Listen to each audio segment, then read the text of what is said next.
Halo teman-teman mahasiswa semua, hidup mahasiswa. Gimana nih kabarnya? Semoga baik-baik aja ya. Ada pepatah yang mengatakan, tak kenal maka tak sayang. Nah, jadi aku mau mengenalkan diriku terlebih dahulu nih. Nama aku Renaldi Jekonias Listio, atau biasanya dipanggil Aldi. Aku juga merupakan salah satu mahasiswa di Universitas Atmajaya Yogyakarta.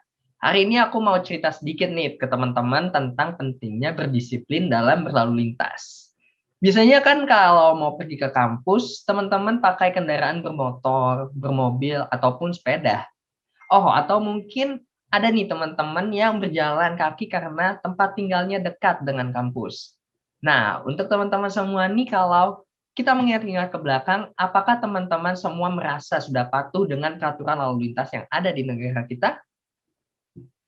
Pastinya teman-teman udah tahu dong kalau Indonesia itu adalah negara hukum. Jadi, pastinya ada yang namanya peraturan lalu lintas. Nah, di sini aku mau kasih informasi mengenai tilang elektronik yang diterapin bagi pengguna jalan pada hari Selasa tanggal 23 Maret 2021. Dilansir dari kompas.com, pada tahap pertama dalam penerapan tilang elektronik ini sudah diberlakukan ke 12 provinsi di Indonesia loh teman-teman. Jadi terdapat 244 kamera tilang elektronik yang akan dipasang di 12 provinsi tersebut. Penerapan tilang elektronik ini dilakukan untuk meningkatkan kedisiplinan lalu lintas. Tilang elektronik ini juga dibantu dengan kamera CCTV yang ditempatkan di beberapa titik. Jika terjadi pelanggaran, pemilik kendaraan akan mendapatkan surat tilang yang dikirim langsung ke alamat terdata berdasarkan nomor kendaraan. Nah, teman-teman jadi harus lebih berhati-hati nih kalau nggak mau kena surat tilang. Lanjut ya, aku mau kasih informasi mengenai mekanisme kerja Electronic Traffic Law atau Electronic Traffic Law Enforcement atau ETLA. Jadi ada 5 tahap dalam mekanisme kerja ETLA. Tahap pertama, ada perangkat CCTV secara otomatis menangkap pelanggaran lalu lintas yang sudah dimonitor dan mengirimkan media barang bukti pelanggaran ke back office ETLA di RTMC Polda Metro Jaya. Tahap kedua, para pengguna petugas mengidentifikasi data kendaraan dengan menggunakan Electronic Registration dan Identifikasi atau ERI sebagai sumber data kendaraan. Tahap ketiga, itu ada petugas yang mengirimkan surat konfirmasi ke alamat publik kendaraan bermotor untuk permohonan konfirmasi atas pelanggaran yang terjadi.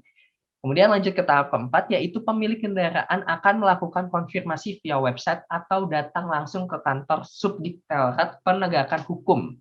Terakhir yaitu tahap kelima adalah petugas menerbitkan surat tilang dengan metode pembayaran melalui Briva untuk setiap pelanggaran yang sudah diverifikasi untuk pelanggaran hukum. Nah, selain kelima tahap tersebut, ada tahap alternatif nih jika teman-teman tidak mengindahkan surat tilang tersebut yang berwajib akan memberikan pengblokiran STNK sementara, baik itu ketika pemilik kendaraan pindah alamat, telah dijual, atau kegagalan dalam membayar denda surat tilang tersebut. Jadi dilansir dari kompas.com lagi, denda tilang elektronik ini masih sama dengan tilang biasa yang dilakukan oleh pihak kepolisian. Besaran denda tilang elektronik ini juga sudah diatur dalam Undang-Undang Nomor 22 Tahun 2009 tentang Lalu Lintas dan Angkutan Jalan atau UU LLAJ. Denda yang dibayarkan pun tergantung dari jenis pelanggaran yang dilakukan. Adapun besar denda tilang elektronik itu adalah sebagai berikut. Yang pertama, menggunakan ponsel ketika berkendara. Nah, untuk penggunaan ponsel ketika berkendara ini kita bisa mendapatkan kurungan maksimal 3 bulan atau denda 750.000. Yang kedua, tidak menggunakan sabuk pengaman. Nah, sanksi tidak menggunakan sabuk pengaman ini kita dapat mendapatkan hukuman berupa penjara 1 bulan atau denda maksimal 250.000. Yang ketiga, melanggar rambu lalu lintas dan marka jalan. Siapa nih hobinya suka melanggar rambu lalu lintas? Hati-hati loh. Kita bisa dapat sanksi kurungan penjara hingga 2 bulan atau denda maksimal 500.000 rupiah. Yang keempat, tidak memakai helm. Sanksi tidak memakai helm ini pun cukup lama ya, yaitu kurungan 1 bulan atau denda 250.000 rupiah. Yang kelima, memakai plat nomor palsu. Kurungan paling lama untuk memakai plat nomor palsu ini yaitu 2 bulan atau denda paling banyaknya bisa mencapai Rp500.000. Nah, jadi masih mau melanggar rambu lalu lintas dan marka jalan? Kalau nggak mau, yuk kita bareng-bareng menaati peraturan lalu lintas yang sudah dibuat oleh pihak kepolisian ya. Sekian dari saya, semoga teman-teman semua semakin menaati aturan lalu lintas, bukan karena ada ancaman, melainkan karena kesadaran diri masing-masing ya teman-teman. Sekian dari saya Albi, dan sampai jumpa.